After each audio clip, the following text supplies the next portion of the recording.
Hello, this is Angelia, and you're listening to or watching the podcast, Why You Do What You Do. A podcast that talks about human development and psychology to maybe help you figure out a little bit more about why you do what you do. And last time we were talking about, choice. Because you always have a choice. Yeah, it's always your choice. And sometimes you feel like people force you into things, but you still have a choice. You can choose to act one way or another, so choice is always up to you. And now we're going to talk about becoming. Each day brings a fresh chance to express the real self. That is who you are on the inside.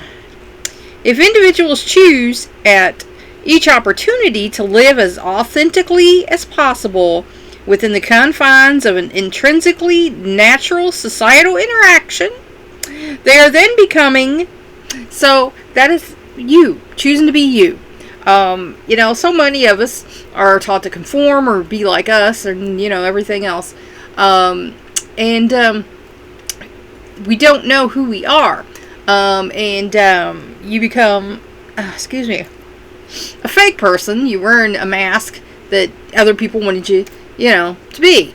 My parents wanted me to be, my mom wanted me to be a secretary because she became a secretary. And so I started doing that, and I was not happy. Needless to say.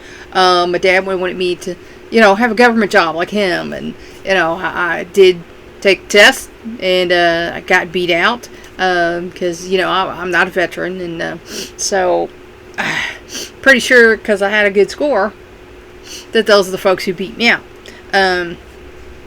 But I, like most children, want to do what we think people will be okay with, because we don't want to be rejected. I was basically just rejected for being me.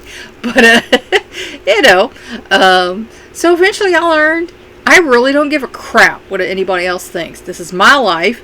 They're not paying my bills. They're not helping me do anything. So I'm going to be me and live how I want to live and what works for me. And when I did that, my life got 1,000% better. So, excuse me. I still got a little bit of cold here. This is a continual growing process, or it should be. You should be growing continually. You should never stop growing. And I don't mean physically. I mean, mentally, emotionally, spiritually. A constant striving for a self-definition that gets progressively clearer. Because you should, as you start growing up and learning how to be who you are, it should get clearer to you as time goes on. It's like, well, I do like this, but I don't like this. And I'm like this, but I'm not like this. And your self-picture should start becoming more and more clear as you get older. It is a hard road because there's going to be people who are going to fight you on it. Your family's going to sometimes fight you on it. If dad's a doctor, wants you to be a doctor, and you decide you're going to be a pilot, then, he might be okay with that, but he might not be. So, but it leads to self-fulfillment. And that's the important thing. You got to be happy with yourself. When the day ends, you're going to go to bed with yourself. You got to be happy with yourself. There have been people who followed dad or mom's prescription for life and are just miserable because they didn't do with their life what they wanted to do with their life. And so they've lived this life that supposedly other people liked and thought was great, but they were not happy. So, self-fulfillment is the important thing.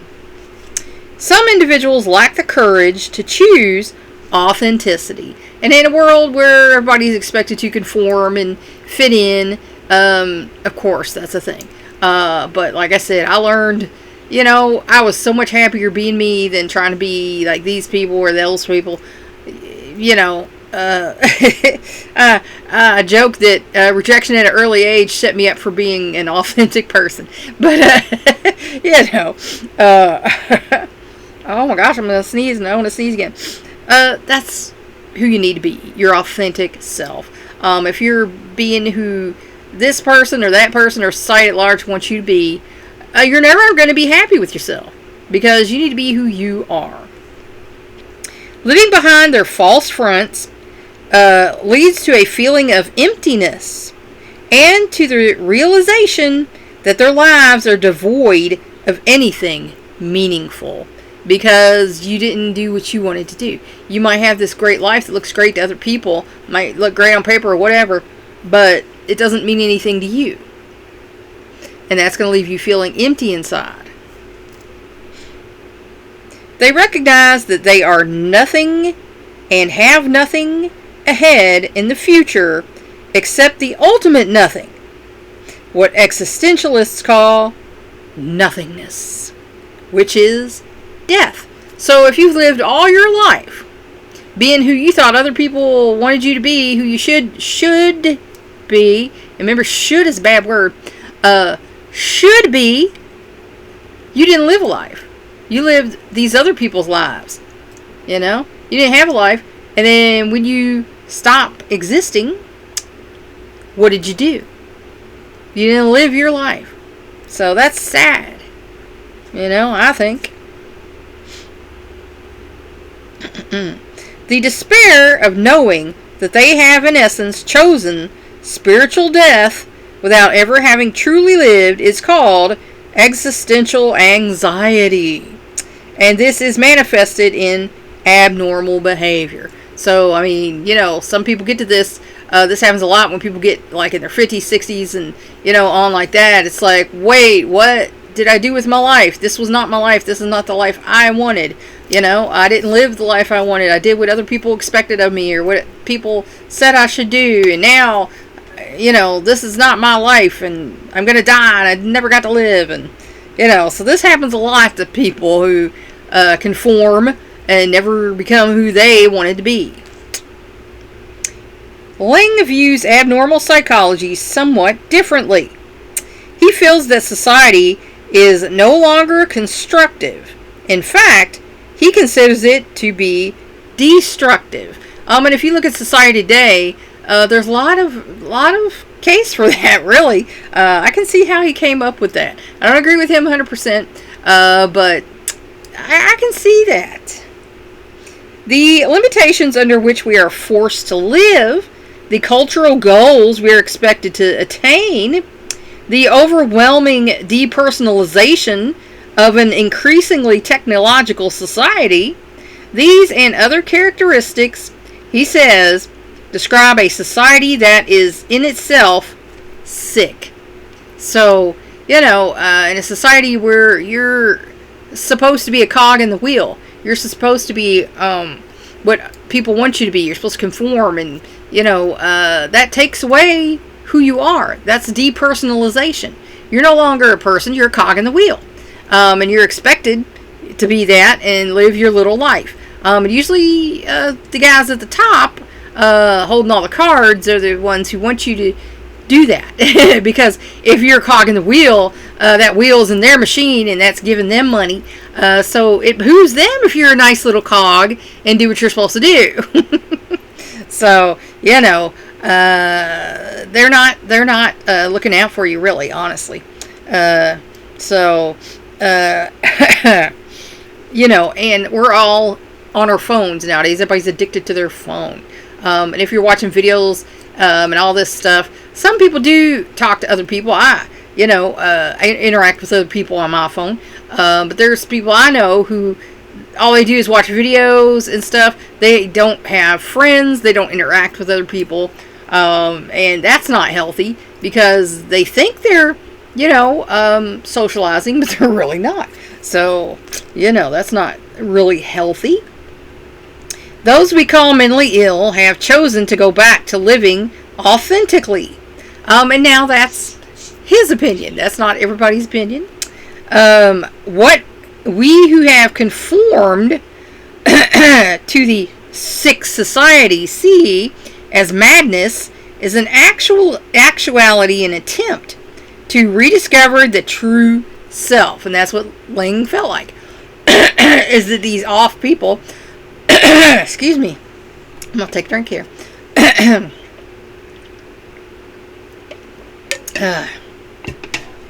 are just trying to be who they are. And because that is at odds with what they've been told or taught to be, sometimes that causes them to look off, to people who are conforming. Lang felt this to be especially true for schizophrenia, and most of his research and theory focus on this idea. Well, now we know that's not necessarily true. There is a problem there. But in some ways, he did have a little bit of a point, because there are people who are, I consider myself eccentric, and there are people who are kooky or weird. I had a friend that, she called herself crazy, but in a good way. But, there's people like that, and that's fine, as long as you're functioning and you're, having a life. But there are some people who are so far out there they can't function and have a life. I've met some of those in my travels as a teacher and a life coach. So, again, he has some point, but also he's not quite all the way there yet, because schizophrenia is a disease, and there are people who have serious problems that need to be taken care of. Cognitive psychology. Cognition refers to the thinking processes that people use, the way people interpret information, and put it to use. So that's how your brain thinks. It's how you work. Everyone has a thinking process, and everyone's is usually different. Sometimes I get frustrated with people when they come up with stuff, and I'm like, wait, no, no. Because, I have a certain way I think, and I feel like, the information was clearly there. It should be interpreted this way and used this way, but then you take it this way, and it's like, wait, no. So for me, as a person with a high IQ, it's frustrating when people think differently, and it's like, no. And that's par for the course from what I understand. Cognitive psychologists, therefore, believe that behavioral deviance results from a way of thinking that somehow gets off the normal track. So, if your thinking is not what it should be, that's going to hold you back in life. It's going to cause you problems in life. And somewhere along the way, there was a problem with your thinking. Excuse me, you might have been criticized or something to where you thought you had to change the way you thought. That's unfortunate, but that does happen. Aaron Beck was one of the first to propose this theory, and he used it primarily to explain clinical depression, because depressed people aren't thinking straight.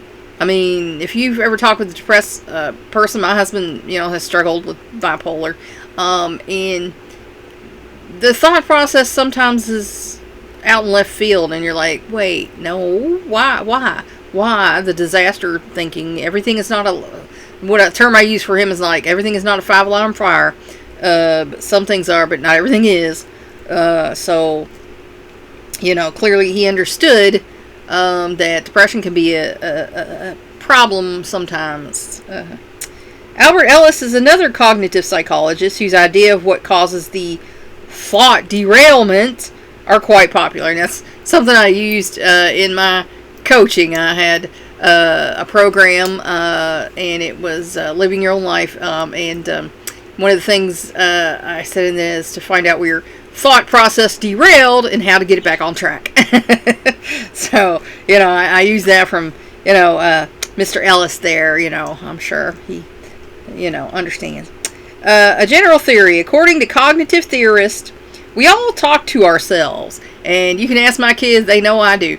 But hey, Albert Einstein said, smart people do talk to themselves. So I'm going to take that, as a compliment. At least non-verbally, and what is said in those private conversations has a lot of bearing on our self-concept and how we interact with other people. Because the way you talk to yourself, you're going to treat other people the same. Excuse me. Excuse me. For example, a young woman whose date is 30 minutes late might think, gee, I hope nothing happened to Rob. Or she might think, I'm not going to date this creep again. But another woman might think, Rob obviously doesn't like me. If he shows up at all, it's because his roommate forced him to come. And that's low self-esteem right there. Because if he never said anything to make you think that, but suddenly you think that inside, that says you have self-esteem. All three different interpretations of Rob's absence will lead to different behaviors once Rob finally arrives. But that third alternative also leads to a specific way that woman will look at herself. Again, she's expecting to be rejected, so she's going to feel rejected. Basically, she blames herself for the date's late arrival. Something is wrong with her, she tells herself, that makes Rob not want to be around her. The first and second thoughts, on the other hand, place the blame on external factors or on Rob, because either of which would probably be a more logical assumption to make. And of course it would. So when someone automatically is down on themselves like that, you can tell that they just don't have any self-esteem, and that thinking came from somewhere. That is not a normal line of thinking. Cognitive theorists would say that the self-demeaning line of reasoning is an inappropriate inner punishment, which reinforces behaviors that lead to psychopathology. So somewhere along the line, she got that into her head. Someone probably criticized her a lot, or put her down, or made fun of her, or whatever. So now in her head, this is the problem. And so, not only was she punished by these people who treated her like this, but now her internal monologue is punishing herself, like this. And so it's just a vicious cycle, and that's a shame. Ellis contends that this kind of thought pattern results from what he terms irrational beliefs, which are simply assumptions with no basis in fact. Like I say, you can be programmed that way. People can put that into you. If you hear negative things about yourself, a lot of times on a lot of basis of anything happening, you're going to start internalizing that. Like I say, children learn what they live. And if you're putting negative things into your kid all the time, that's how they're going to think about themselves.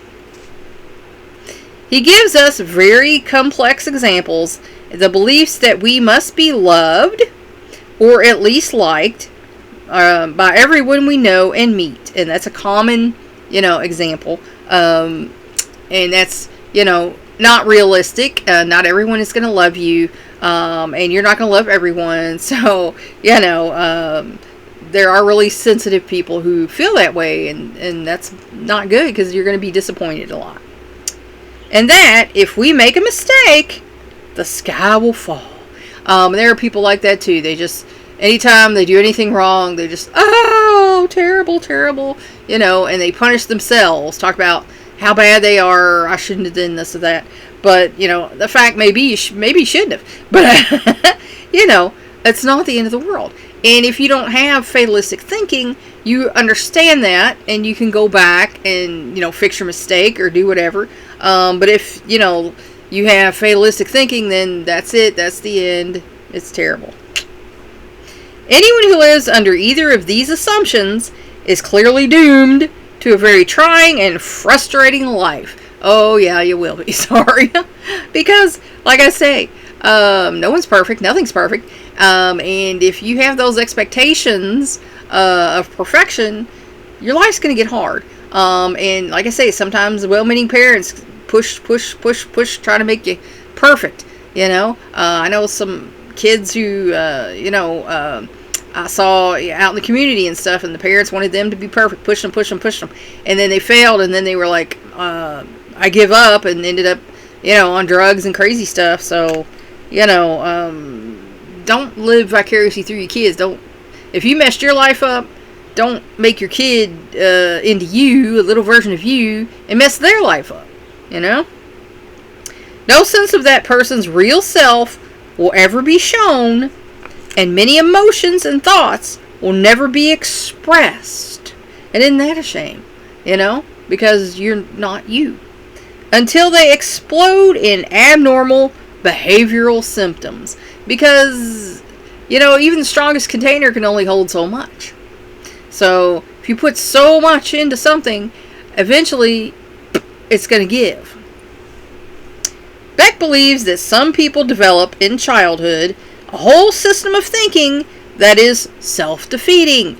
And that's, like I say, because they hear negative things constantly, and so they internalize that. And then they start talking to themselves that way, and that's a shame. I mean, that is emotional and psychological abuse. He calls such a pattern a negative cognitive set. That means your outlook on everything is negative. You put a negative spin on everything. This includes a generally pessimistic view of the world, as well as a very poor self-image. And like I say, I grew up in a family where I know my parents were like that. They had very negative outlook on everything. One of my grandmothers was very negative. So, you know, it is no surprise, you know, that those of us who grew up in that situation, you know, also have a very negative cognitive set. And that's something I had to learn to overcome. Beck has noted in particular 3 tendencies shared by people with a negative cognitive set. Number 1, they exaggerate obstacles in life. I know people that, oh Lord, every little thing is just the end of the world. Every little bump in the road. It's like, no, it's not that big a deal. We should just fix this, you know. It's not the end of the world. But some people, any little bump in the road, it's just a complete disaster and life is over. They attach major significance to trivial negative incidents. Those are people I call the dwellers. You know, this little thing happened and they're just dwelling on it. And it's like, why are you dwelling on something that happened in middle school? That's a long time ago. You know, that's over. Oh, well, because it hurt me so bad, blah, blah, blah. Well, okay. Maybe it did, but you can get over that. You can overcome that. You can stop dwelling on that. You know, some people, you've heard the term in pop psychology, stuck. People get stuck. And it's true sometimes. Cause some people, they just fixate on stuff and they never move past it. They magnify the negative elements of other people's statements. And I've been the victim of that one, where someone takes something you said and twists it around into something else or blows it up at a person. And you're like, what? Wait, what? How did you get that out of this? How? But some people are so fixated on the negativity of everything, they take everything you say as a negative. You could have meant something as nice as possible. And, you know, I remember one time I said something to someone, and it was about using something. And I said I wouldn't do that. And they took it to mean I was saying I didn't want them to use this particular thing because I didn't like them. I know you meant it that way. I know you. It was like, wait, no, I didn't. I did not. I'm telling you the truth. This thing is defective. And, you know, I didn't want you to use it for that reason. I wouldn't do it, so I wouldn't want you to do it. You know, I'm trying to protect you from a negative outcome. But they were just sure I didn't like them, and that's why I said it. And they were mad.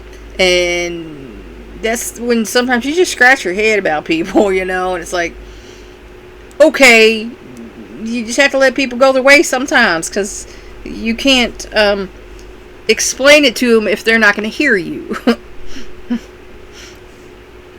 The biogenic view of etiology and the psychogenic views are clearly classified as internal approaches to explaining abnormal behaviors.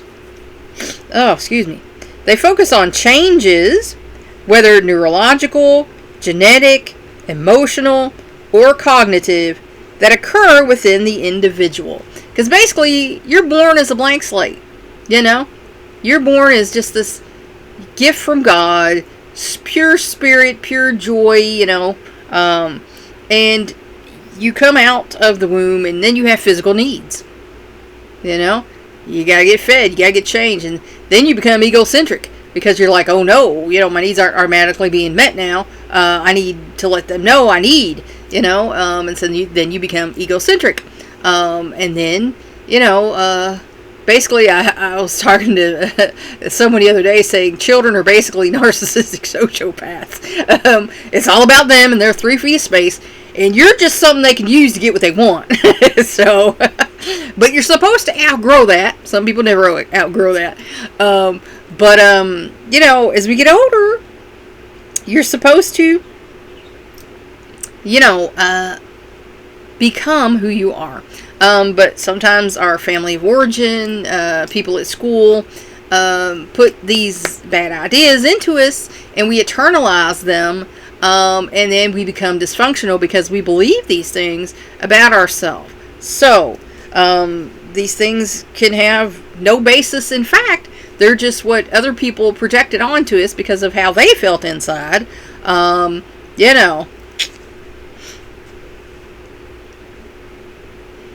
And with one exception, they stipulate that treatment should focus on the internal change, because that's where it starts. You gotta change who you are inside before you can change anything about your outside life. The exception is R.D. Laing's idea that society, not the person, is sick. Offers no treatment to counteract what others call insanity. So basically, their opinion is their opinion. Instead, he views it as a necessary process in recovering the true self. So he thought you had to go nuts in order to figure out who you are. Now, sometimes people believe you have to have a nervous breakdown if you're not living an authentic life, if you're living a fake life. You have to have a breakdown in order to build back up. Now, I don't necessarily believe that. I think you can start at like a point, C, and go to point D, and on that way. I think later in life, once you realize there's a problem, you can start solving that problem. Other theorists, however, have a totally different view of the development of abnormal behavior, one that emphasizes external factors. Many psychologists feel that human behavior is not motivated from within. Instead, it is more or less determined by external situations or single elements in those situations. And now that can be true. They're starting to learn that they can mesh all these things in, and there are aspects that are true. But it's not always true. Like, you might have situational depression if a loved one dies, and then you're going to be sad about that. To these theorists, all behavior is pretty much a function of present circumstances and past learning. And again, like I said, in situations that can be true, but it's not true across the board. Thus, under certain conditions or in specific surroundings, we respond in certain set ways. And again, it's how you're conditioned. It's what you've learned. If Dad exploded every time something was negative, then you're liable to do that. And if Mom retreated every time something bad happened, then you're liable to do that. And if you grew up around people who were not so nice, you might not be so nice. So, we're going to respond in the way we were taught. We can understand what prompts our responses by looking at our learning history and then at present external events. And that's what therapy does. It takes the past, gets into the present, and gives you a plan for the future. Different external approaches focus on various elements. Some concentrate on how to learn from specific experiences and how that helps determine future responses. Others focus on the human reactions to enormous societal forces. Because let's face it, society puts pressure on us. Society has big expectations of us. Back in biblical days, you could grab your little plot of land and grow all your food and barter everything you needed. Now society expects you to have a job and earn some money and pay some taxes. And then you got to have, folks in your life if you're successful. Oh my. But society expects things of you, and some folks that gets to be too much. We have some homeless people around that just decided to check out. They say, I don't want to be in this deal. I don't want to run the rat race anymore. I did, and this bad thing happened or that bad thing happened. They got their own little negative, internal monologues going on. However, they are all psychogenic because they view the learning and changing behavior as being dependent on psychological factors. Again, in order to change your mind, it has to be in the mind, right? Behavioral psychology. This movement grew out of a desire to make psychology more scientific. So see, up to, in the 1800s, not so scientific, but now they're saying this is a science. This is a form of treatment, like, medicine. So we need to make this a more scientific science. Excuse me. It is founded on the empirical tradition of basing ideas on clearly observable data.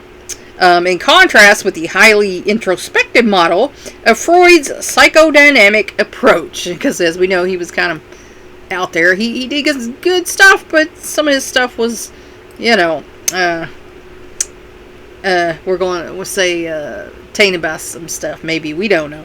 The major behavioral theorists also believe that every behavior has a clearly observable and therefore a clearly identifiable cause. To them, all behavior, normal and abnormal, is learned. There you go. Like I said, you get out of a kid what you program into them. Through one of two basic forms of learning. The first is classical conditioning, discovered by Ivan Pavlov, and the second is operant conditioning, formulated by B.F. Skinner. Pavlov and the conditioned reflex. Just after the turn of the century, an experiment conducted by a Russian physiologist, Ivan Pavlov, yielded unusual results. While studying the salivation of dogs, he noticed that they began salivating even when no food was produced, simply because other things associated with feeding, such as the person who brought the food bowl or the bowl itself, were present. He then tried an experiment in which the sound of a bell toned immediately before feeding the dogs. The result, the dogs started salivating whenever the tone sounded, even when no food was present. Pavlov termed this phenomenon a conditioned reflex. This meant that the dogs had been taught to respond with an automatic action to a stimulus not generally associated with that automatic response. The form of learning that Pavlov demonstrated has since been referred to as respondent conditioning as well as classical conditioning. So he realized, if everything happens in a certain way all the time, even such as with the dogs, when the bell rings, they figured it was time to eat. They got hungry and started salivating. Whereas, if you're in a situation and every time it happens a certain way, when things happen again, you're going to respond in a certain way. So you've been conditioned. And we all have been conditioned from day one. So, that's why I say be good to your kids and treat them like you would want to be treated, not how you were treated. So, that's where I'm going to leave you for today. I hope that helped you figure out maybe a little bit more about why you do what you do. Please like and share this educational program so we can spread it around the world. And that's what this is, an educational program. It's not designed to treat or diagnose any mental illness. If anything I said triggered you or you feel is a problem in your life, then by all means go see your mental health professional. If you want to help me out, subscribe to my YouTube channel. If you want to help me out even more, go to my Patreon page and become a patron. The links to that are in my post. Thanks for watching or listening. That's all for now. Until next time.